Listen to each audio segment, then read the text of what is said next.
আমি সম্মান জানাচ্ছি আমার প্রিয় নেতা আজকের প্রধানমন্ত্রী জনাব তারেক রহমানকে, যিনি আমাকে মনোনয়ন দিয়ে আজকে কথা বলার সুযোগ করে দিয়েছেন এবং রাজনীতির খোলা হাওয়ায় যিনি বড় হয়েছিলেন, রাষ্ট্রপতি পিতার উদার স্রোত দ্বারা যার বুকে বহমান, প্রধানমন্ত্রী মায়ের লৌহ দৃঢ়তা যার প্রকৃত স্বভাব, যিনি হাজার মাইল দূরে থেকেও বাংলাদেশের স্বাধীনতা সার্বভৌমত্বকে রক্ষা করার জন্য, প্রতি ইঞ্চি ভূমির সার্বভৌমত্বকে নিশ্চিত করার জন্য নিরন্তর প্রাণান্তকর দৃঢ় নীরব সংগ্রাম চালিয়েছিলেন, যাকে আমরা স্বপ্ন দেখেছিলাম সাথে নিয়ে গণতন্ত্রের অভিষেক উদযাপন করব। জনাব তারেক রহমানের প্রতি কৃতজ্ঞতা জ্ঞাপন করছি আমার চরপেশন মনপুরার ভোটারদের প্রতি এবং সকল স্তরের জনগণের প্রতি, যারা আমাকে এর আগে কখনো নির্বাচনে পায়নি, কিন্তু প্রথমবারই আমাকে পেয়ে তারা আমাকে বিপুল ভোটে নির্বাচিত করেছে। বিশেষ করে বরিশাল বিভাগের সর্বোচ্চ ভোটের ব্যবধানে আমাকে নির্বাচিত করেছে।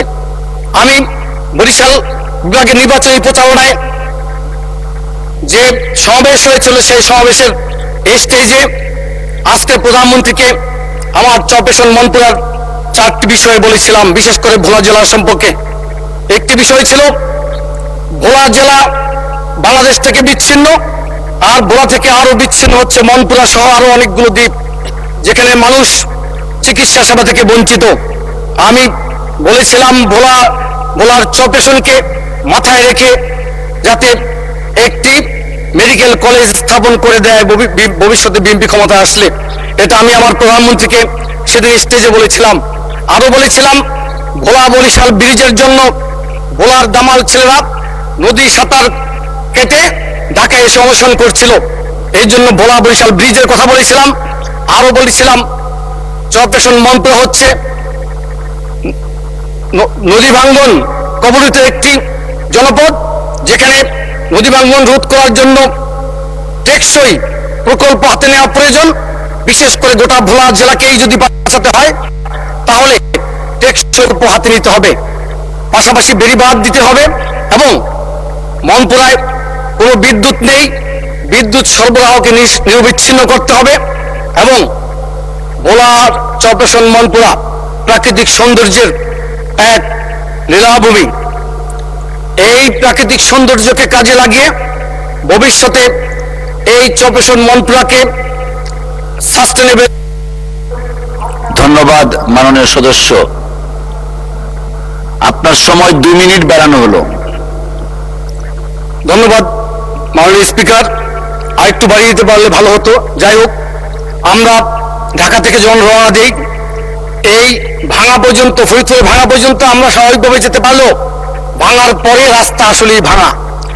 কিন্তু প্রায় 30টি নির্বাচনী আসনের অসংখ্য জনগণ এই রাস্তা দিয়ে চলাচল করে, অতএব ঢাকার সাথে সম্পৃক্ত হওয়ার জন্য এই রাস্তাকে 6 লেনে উন্নীত করার আবেদন থাকলো আজকের এই মাননীয় সংসদের মাননীয় স্পিকারের মাধ্যমে এই মহান সংসদে। বন্ধুরা আমার, আরেকটি বিষয় হচ্ছে যে যদি ঢাকার উপর থেকে আমরা ট্রাফিক এবং কমিউটার চাপ কমাতে চাই, তাহলে খুলনা, বরিশাল, ভোলা, লক্ষ্মীপুর, চিটাগং এই রুট যদি চালু করা যায়, তাহলে ঢাকার উপরে ট্রাফিক এবং কমিউটারের প্রেশার কমে যাবে ভবিষ্যতে।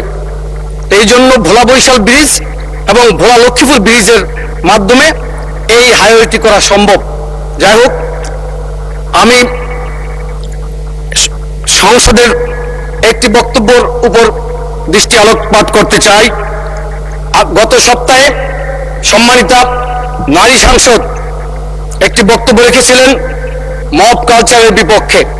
আমরা লক্ষ্য করলাম মবের বিরুদ্ধে যখন বক্তব্য রাখছিলেন, তখন ট্রেজারি বেঞ্চের উল্টো দিক থেকে টেবিল চাপিয়ে সাধুবাদ জানানো হয়েছিল, উৎসাহ দেওয়া হয়েছিল।